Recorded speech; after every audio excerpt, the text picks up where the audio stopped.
Hello friends, അപ്പോൾ എല്ലാവർക്കും പുതിയൊരു വീഡിയോയിലേക്ക് സ്വാഗതം. അപ്പോൾ ഇന്നത്തെ വീഡിയോ എന്ന് പറഞ്ഞാൽ ജർമ്മനിയുടെ എക്കണോമിക് സിറ്റുവേഷനും അതുപോലെ ഇവിടുത്തെ പൊളിറ്റിക്കൽ സിറ്റുവേഷനെക്കുറിച്ച് വിശദമായിട്ടുള്ളൊരു വീഡിയോയാണ്. നമ്മൾ കുറേയധികം കാര്യങ്ങൾ ഈ ഒരു വീഡിയോയിലൂടെ പറഞ്ഞു പോകുന്നുണ്ട്.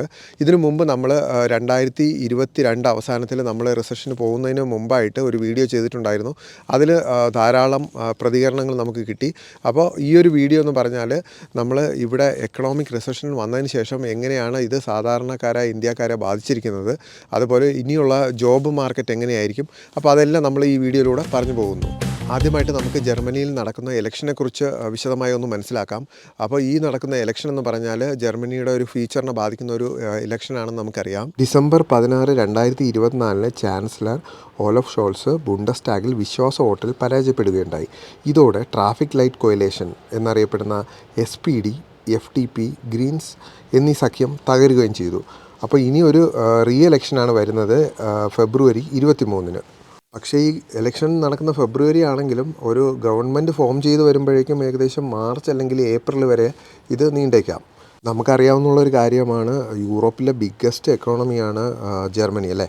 അപ്പോൾ ജർമ്മനിയിലൊരു പൊളിറ്റിക്കൽ ഇൻസ്റ്റബിലിറ്റിയാണ് ഇപ്പോൾ നടന്നുകൊണ്ടിരിക്കുന്നത്. അപ്പോൾ ഇത് ശരിക്കും പറഞ്ഞാൽ യൂറോപ്യൻ നേഷൻസിനെയും EU നേഷൻസിനെയും അതുപോലെ ഗ്ലോബൽ മാർക്കറ്റിനെയും ശരിക്കും പറഞ്ഞാൽ ഇമ്പാക്റ്റ് ചെയ്യുമെന്നാണ് ഇപ്പോൾ എക്സ്പേർട്സ് എല്ലാം അഭിപ്രായപ്പെടുന്നത്.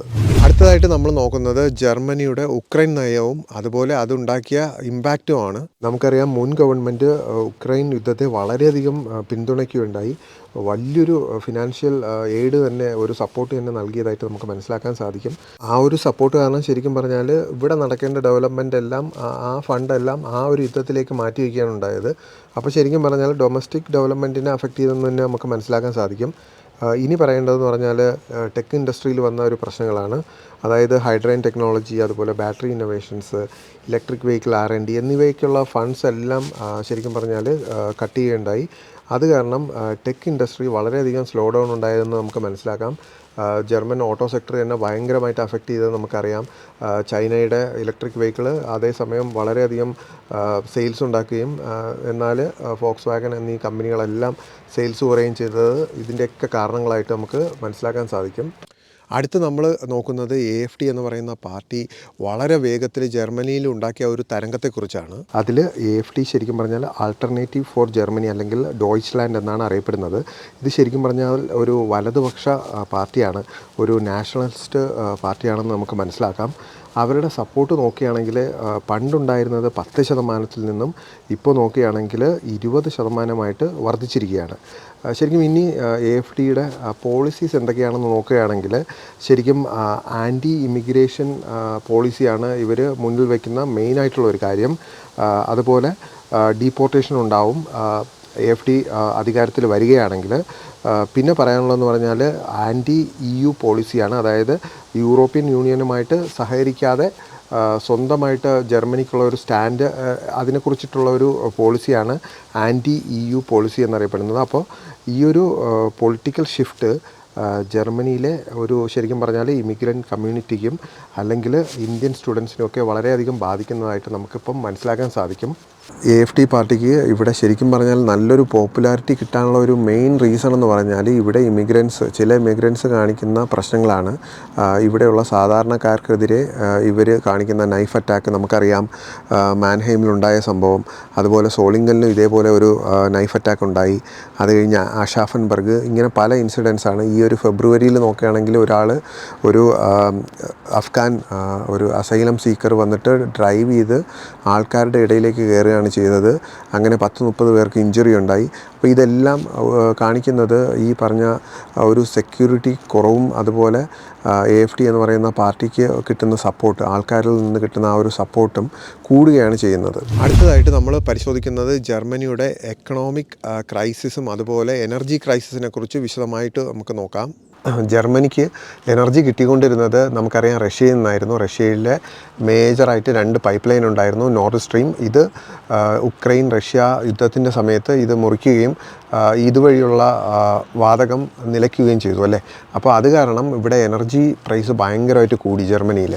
അപ്പം ഈ ഒരു എനർജി പ്രൈസ് കൂടിയത് കാരണം തന്നെ ഒരു എക്കണോമിക് ക്രൈസിസിലോട്ട് പോവുകയാണ് പിന്നീടുണ്ടായത്.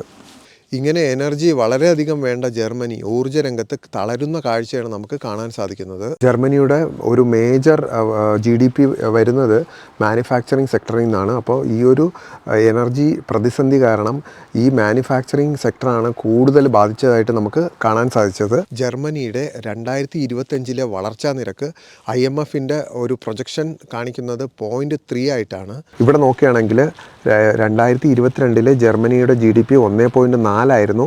ഇത് പോസ്റ്റ് പാൻഡമിക് റിക്കവറി ആയിരുന്നു. അത് കഴിഞ്ഞ് നമ്മൾ നോക്കുകയാണെങ്കിൽ 2023 കംപ്ലീറ്റ്ലി ഒരു റിസഷനിലോട്ട് പോയി -0.3 പോയത്. ഇവിടെ അതിൻ്റെ മൂല കാരണമെന്ന് പറയുന്നത് എനർജി കോസ്റ്റിൻ്റെ പ്രശ്നം കൊണ്ട് തന്നെയാണ്. അതുപോലെ എക്സ്പോർട്ടും കുറയുന്നതാണ് നമ്മൾ കണ്ടത്. 2024 അതേപോലെ തന്നെയായിരുന്നു, -0.2 ആണ്. എന്നാൽ 2025 ഫോർകാസ്റ്റ് ചെയ്തിരിക്കുന്നത് +0.3 ആണ്. അപ്പോൾ അതായത് കുറച്ച് മെച്ചപ്പെടുമെന്നാണ് നമുക്ക് മനസ്സിലാകുന്നത്. ജർമ്മനിയുടെ പ്രധാന രാഷ്ട്രീയ പാർട്ടികൾ ഏതൊക്കെയാണെന്ന് നമുക്ക് ജസ്റ്റ് ഒന്ന് നോക്കിപ്പോകാം. CDU, CSU, പിന്നെ വരുന്നത് SPD social democratic party of Germany എന്നാണ്. പിന്നെ വരുന്നത് ഗ്രീൻസ് ആണ്. അത് കഴിഞ്ഞിട്ട് FDP എന്ന് പറയുന്ന പാർട്ടിയാണ്. അപ്പോൾ നമുക്കറിയാവുന്നുള്ളത് ട്രാഫിക് ലൈറ്റ് കൊയിലേഷൻ ഒരു സഖ്യം ഉണ്ടായിരുന്നത് SPD, ഗ്രീൻസും പിന്നെ FDPയും ആയിരുന്നു. പിന്നെ വരുന്നത് മേജറായിട്ട് വരുന്ന ഒരു പാർട്ടിയാണ് AFD, ആൾട്ടർനേറ്റീവ് ഫോർ ജർമ്മനി. ഇത് വലതുപക്ഷ പാർട്ടിയാണ്. തീവ്ര ദേശീയതയാണ് ഈ ഒരു പാർട്ടിയുടെ പ്രത്യേകത എന്ന് പറയുന്നത്. 16 കൊല്ലം ഭരിച്ച CDU, CSU ജർമ്മനിയുടെ വളർച്ചയും അതുപോലെ EU യൂണിയനുമായിട്ടുള്ള ബന്ധത്തിനാണ് കൂടുതൽ പ്രാധാന്യം നൽകുന്നത്. ഇനി നമ്മൾ നോക്കാൻ പോകുന്നത് നാട്ടിൽ നിന്ന് വരുന്ന വിദ്യാർത്ഥികളും അതുപോലെ ജോലിക്കായിട്ട് വരുന്നവരും ശ്രദ്ധിക്കേണ്ട കുറച്ച് കാര്യങ്ങളാണ്. അപ്പോൾ ജർമ്മനിയിൽ നമുക്കറിയാം ഈ ഒരു സാഹചര്യങ്ങളെല്ലാം എടുത്തു നോക്കുമ്പോൾ ഇവിടുത്തെ ആ ഒരു ഇലക്ഷൻ റിസൾട്ട് ശരിക്കും നമ്മുടെ ജീവിതത്തെ ബാധിക്കുന്നതായിട്ട് നമുക്ക് കാണാൻ സാധിക്കും. 2025 ആദ്യ പകുതിയിൽ നമുക്ക് മനസ്സിലാകുന്നത് ഇവിടെ ഗവൺമെൻറ് മാറുന്ന ആ ഒരു സാഹചര്യമാണ്. അത് കഴിഞ്ഞിട്ട് രണ്ടാമത്തെ പകുതിയിലായിരിക്കും ഒരു പക്ഷേ ഈ പോളിസീസ് എല്ലാം ഇംപ്ലിമെൻറ്റ് ചെയ്യാൻ പോകുന്നത്. അപ്പോൾ അതിൻ്റെ എല്ലാം ഒരു റിസൾട്ട് കിട്ടുന്നത് ശരിക്കും പറഞ്ഞാൽ 2026 കൂടിയായിരിക്കും. അപ്പോൾ IMF പ്രൊജക്റ്റ് ചെയ്തതുപോലെ ഈ ഒരു കൊല്ലം 2025 എന്തായാലും വലിയ ഒരു മാറ്റം വരുമെന്ന് പ്രതീക്ഷിക്കാൻ പറ്റില്ല. കാരണം 0.3 ആണ് GDP ഗ്രോത്തിൽ അവർ പ്രൊജക്റ്റ് ചെയ്തിരിക്കുന്നത്. ഇനി ഏതൊക്കെ മേഖലയിലാണ് ഇനി വരുന്ന നാളുകളിൽ ഓപ്പർച്യൂണിറ്റീസ് ഉള്ളതെന്ന് നമുക്ക് നോക്കാം. അതിൽ എൻജിനീയറിംഗ് മേഖല നോക്കുകയാണെങ്കിൽ, മെയിൻ ഓട്ടോമോട്ടീവ് സെക്ടർ നോക്കുകയാണെങ്കിൽ നമുക്കറിയാം 2025 വലിയ മാറ്റങ്ങളൊന്നും വരാൻ ചാൻസ് ഇല്ല. എന്നാൽ 2026 ഈ എടുക്കുന്ന പോളിസീസിനനുസരിച്ചിട്ട് മാറ്റം വരാൻ നമുക്ക് പ്രതീക്ഷിക്കാം. എന്നാൽ നഴ്സിംഗ് മേഖലയും അതുപോലെ ഹെൽത്ത് മേഖലയും നോക്കുകയാണെങ്കിൽ ആ ഒരു ഏരിയയിൽ വലിയ പ്രശ്നങ്ങളൊന്നുമില്ല. അവിടെ ഓപ്പർച്യൂണിറ്റീസ് ധാരാളം ഉണ്ടായിരിക്കുന്നതാണ്. അടുത്ത് നമ്മൾ പരിശോധിക്കുന്നത് ഇലക്ഷനിൽ ഏത് പാർട്ടിക്കാണ് കൂടുതൽ സാധ്യത എന്നുള്ളതാണ്. ഇതിൽ CDU, CSU സഖ്യത്തിനാണ് മാക്സിമം സപ്പോർട്ട് കിട്ടുന്നത്. ഏകദേശം 33% സപ്പോർട്ടാണ് വരുന്നത്. അത് കഴിഞ്ഞിട്ടേ ഉള്ളൂ മറ്റു പാർട്ടീസിന്. ഇനി സർവേസിൻ്റെയും പോൾസിൻ്റെയും ഫലം നോക്കുകയാണെങ്കിൽ നമുക്ക് മനസ്സിലാക്കാൻ സാധിക്കുന്നത് CDUവും SPD ഉള്ള ഒരു കൊയലേഷനാണ്. അത് കഴിഞ്ഞ് സാധ്യതയുള്ളതെന്ന് പറഞ്ഞാൽ CDU, CSU ഗ്രീനുമായിട്ടുള്ള ഒരു കൊയലേഷൻ നടത്തുന്നതാണ്. അല്ലെങ്കിൽ ഗ്രീനും FDPയും CDUവും കൂടെ ചേർന്നിട്ട് ഒരുമിച്ചുള്ള ഒരു കൊയലേഷനാണ്.